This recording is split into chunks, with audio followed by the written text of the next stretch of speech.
Halo, sebelumnya suaraku terdengar dengan jelas ya? Iya, iya Dev. Oke.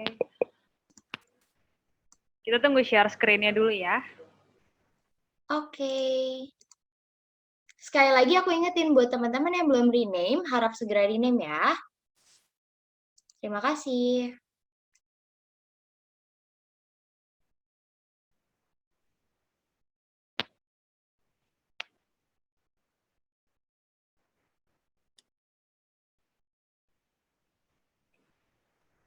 Oke, ini semuanya bisa lihat ada share screen-nya ya. Pertama-tama, selamat siang semuanya. Senang banget bisa ketemu kalian semua di sini. Perkenalkan, nama aku Novelina Shiva Devina Putri. Bisa dipanggil Shiva atau Devina. Aku tutor IPS kelas 7. Jadi hari ini aku akan bawain materi pengetahuan 15 menit di materi skill manajemen dan kepemimpinan. Nah, sebelumnya pasti teman-teman udah familiar nih sama kata manajemen dan kepemimpinan. Intinya manajemen dan kepemimpinan itu tentang bagaimana sih kita itu memimpin suatu tim dan bagaimana kita memanage timnya tersebut. Nah, gitu.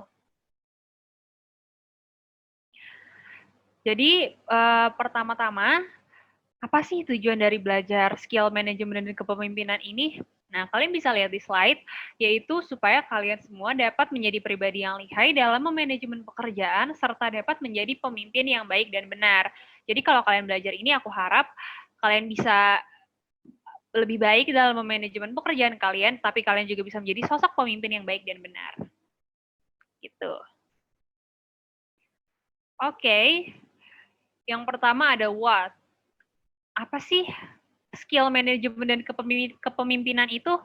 Nah, jadi skill manajemen dan kepemimpinan adalah proses mengoptimalkan produktivitas anggota tim dengan motivasi dan pelatihan. Terus, why? Kenapa sih skill manajemen dan kepemimpinan ini ada gitu kan?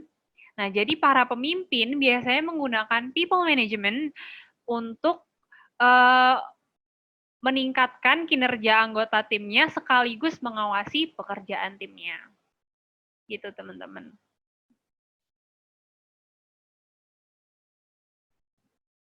Nah, siapa aja yang terlibat dalam skill manajemen dan kepemimpinan? Jadi yang terlibat itu nggak cuma pemimpin, tapi juga anggota. Terus, eh, kapan sih kita bisa menggunakan skill manajemen dan kepemimpinan ini? Kita bisa pakai ketika kita memimpin suatu tugas, ataupun ketika kita yang menjalankan tugas tersebut. Nah, di mana bisa dipakainya? Ya, setiap hari, setiap saat kita mengerjakan tugas, ataupun kita lagi memimpin suatu tim, pokoknya ini berguna banget deh buat kehidupan kita sehari-hari. Sekarang kita langsung masuk ke poin-poin skill manajemen dan kepemimpinan. Oke, yang pertama komunikasi. Teman-teman tahu nggak sih komunikasi ini apa? Jadi komunikasi itu intinya adalah hubungan, ya bisa kita bilang obrolan lah, antara kita sebagai pemimpin dan anggota tim dengan anggota tim yang lainnya. Nah, sebagai pemimpin kita tuh perlu banget buat berkomunikasi dengan baik supaya kita tuh paham nih sama apa yang sedang terjadi sama tim kita dan supaya kita juga saling mengenal karakteristik satu sama lain. Kita juga perlu komunikasi untuk mengakomodasi kepentingan dari tim kita itu. Nah, kira-kira udah pada ngerti belum nih komunikasi yang aku maksud nih kayak gimana? Kalau udah pada ngerti, boleh ketik note ya di kolom komen. Gitu deh, oke. Kita masuk ke yang selanjutnya ya, karena ini udah banyak banget yang paham nih. Poin selanjutnya itu adalah empati.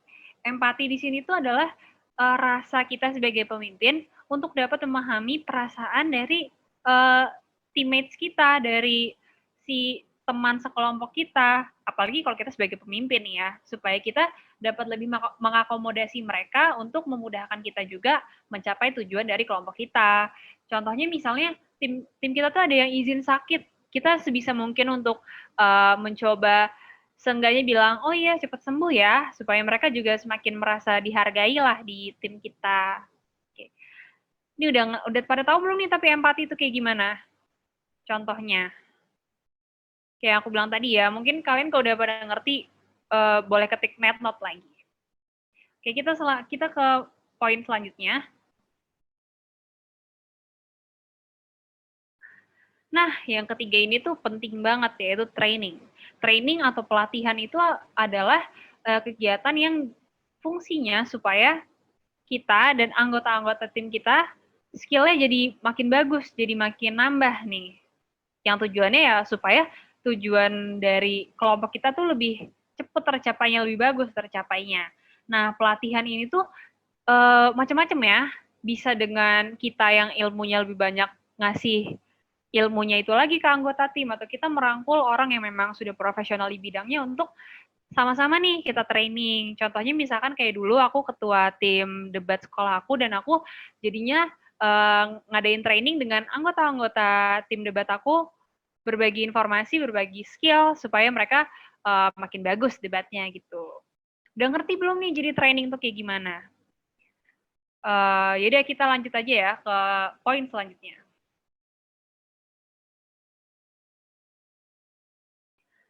Yang selanjutnya ini adalah delegasi. Nah, delegasi yang dimaksud di sini tuh adalah pendelegasian orang atau pengutusan orang buat mengerjakan suatu job desk. Kan sebenarnya pemimpin itu memiliki banyak sekali job desk, dan nggak mungkin dong satu orang pemimpin itu turun langsung dan ngerjain tuh satu-satu.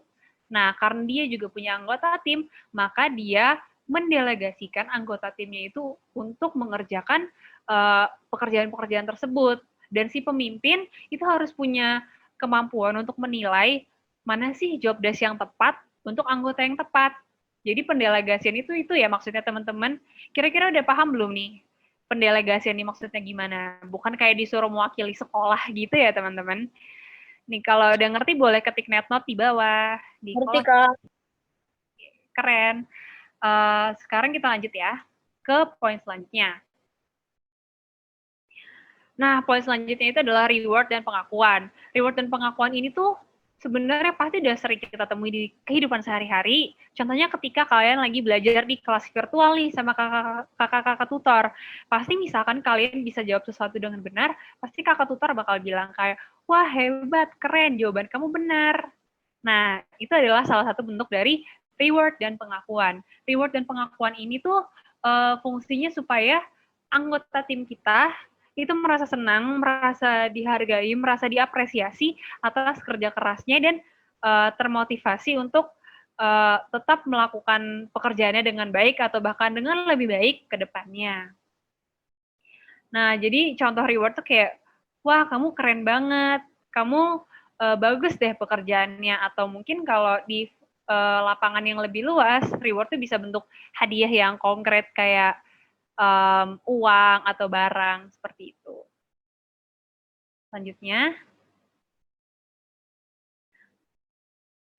nah poin selanjutnya adalah kesabaran. Kalian semua tahu nggak sih kesabaran itu apa?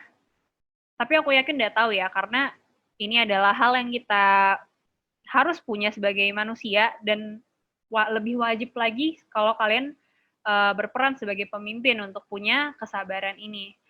Kesabaran itu gunanya adalah ketika kalian sebagai pemimpin yang punya tanggung jawab besar, itu dihadapkan dengan orang-orang yang beda-beda isi kepalanya, dihadapkan dengan masalah yang aneh-aneh, yang kadang tuh benar-benar tidak terprediksi.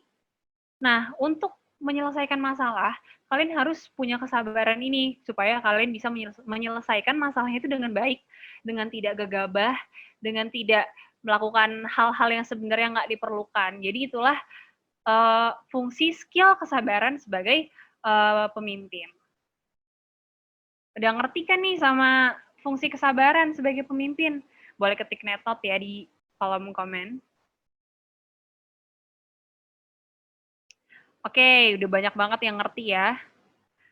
Lanjut ke poin selanjutnya, yaitu fleksibel. Fleksibel di sini bukan maksudnya kayak badan kalian yang fleksibel bisa ditekuk-tekuk ya, tapi ini fleksibel kalian sebagai seorang manusia gitu loh, kayak sikap dan sifat kalian.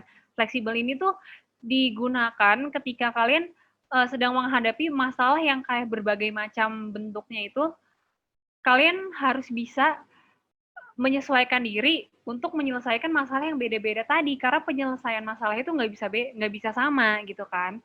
Dan juga fleksibel ini diperlukan ketika kalian menghadapi orang yang berbeda-beda dengan isi kepala berbeda. Kalian nggak bisa menghadapi orang A dengan orang B itu dengan cara yang sama, maka dibutuhkan fleksibilitas kalian sebagai pemimpin untuk menghadapi mereka.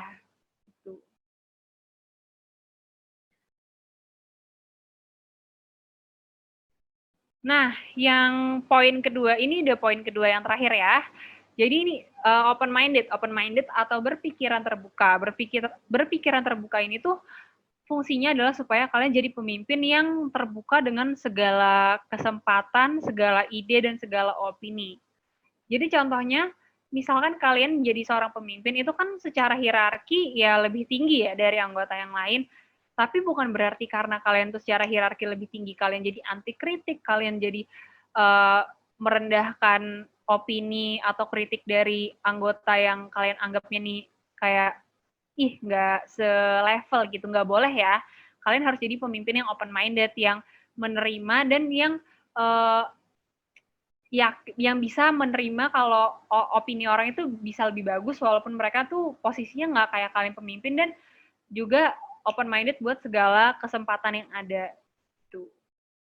Nah, kita udah mau masuk ke poin yang terakhir nih, yaitu poin bakat kepemimpinan. Nah, bakat kepemimpinan ini maksudnya adalah seperti seperangkat sifat dan sikap yang secara alami itu harus dimiliki oleh seorang pemimpin yang berguna untuk memotivasi timnya supaya bisa menjadi lebih produktif, bisa jadi lebih maju. Nah, contoh dari seperangkat sifat dan sikap yang termasuk ke bakat kepemimpinan ini adalah selalu optimis, tegas, memberikan contoh yang baik, dan tidak segan memberikan pujian. Jadi,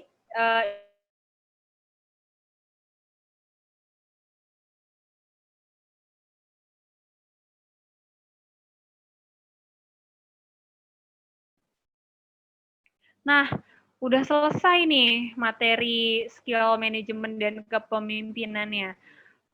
Kira-kira udah paham belum sih sama yang apa yang aku jelasin tadi itu?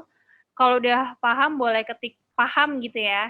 Paham, Kalau belum juga boleh bilang belum. Nanti kalian boleh chat aku deh kalau mau tanya-tanya lebih jauh. Udah sih materi aku segitu dulu. Terima kasih semuanya. Semoga yang tadi itu bermanfaat, bisa kalian aplikasikan gak cuma saat jadi pemimpin, tapi saat kalian di kehidupan sehari-harinya juga. Habis ini kalian ada breaking room ke kelas kalian masing-masing. Semangat belajarnya dan sampai jumpa. Oke, terima kasih Kak Devina. Jadi teman-teman, kita hari ini udah belajar banyak banget tentang skill management dan juga bakat kepemimpinan. Kalian pernah nggak sih, ada nggak sih di sini yang merasa pernah mimpin sesuatu, jadi ketua kelompok, jadi ketua kelas, jadi ketua tim olahraga, mungkin ada yang pernah bisa raise hand atau kasih tombol jempolnya? Ada yang pernah nggak? Wah, ini kalau kita lihat dari kolom chat pada bilang pernah. Tuh, wah, Lia Nur raise hand, dia pernah. Kalian kalian pasti yang pernah mimpin kayak ngerasa nggak sih kayak butuh banget pasti skill open minded, sabar itu kayak utama nggak sih? Kalian kadang kan kayak aduh pusing nih anggotanya kayak gini-gini, kalian pasti butuh sabar. Terus gak hanya itu, kalian tadi juga butuh apalagi ada butuh bakat kepemimpinan karena gak semua orang bisa mimpin. Iya nggak? Kalian ngerasa nggak? Pernah nggak sih kalian ketemu pemimpin yang kayak dia itu kayak bos, suruh-suruh kamu kerjain ini, padahal dia diem. Kalian suka nggak sama pemimpin yang kayak gitu? Ya, No. enggak lah, Kak. Ya. Enggak, betul banget. Jauh. Pasti kalian nggak suka sama pemimpin yang kayak gitu. Kalian sukanya pemimpin yang kerjanya bareng-bareng, ngajak kalian bareng-bareng, betul nggak? Betul dong.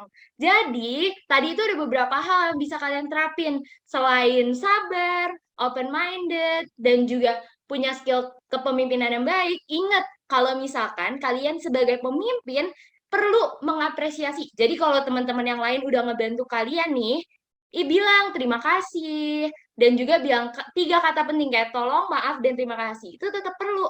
Oke semuanya? Jadi jangan karena kalian pemimpin, ya udahlah biarin aja, nggak usah bilang makasih, udah biarin aja kan mereka juga bawahan aku, nggak boleh gitu ya semua. Oke, kita udah belajar banyak banget tentang manajemen, tentang bakat kepemimpinan. Nah, sekarang tanpa panjang lebar lagi, kita bakal masuk ke breakout room. Jadi kalian bisa belajar lagi kayak biasanya, dan bakal ada kakak-kakak tutor yang baru yang bakal ngajarin kalian. Jadi, see you, nanti kita kesini lagi ya.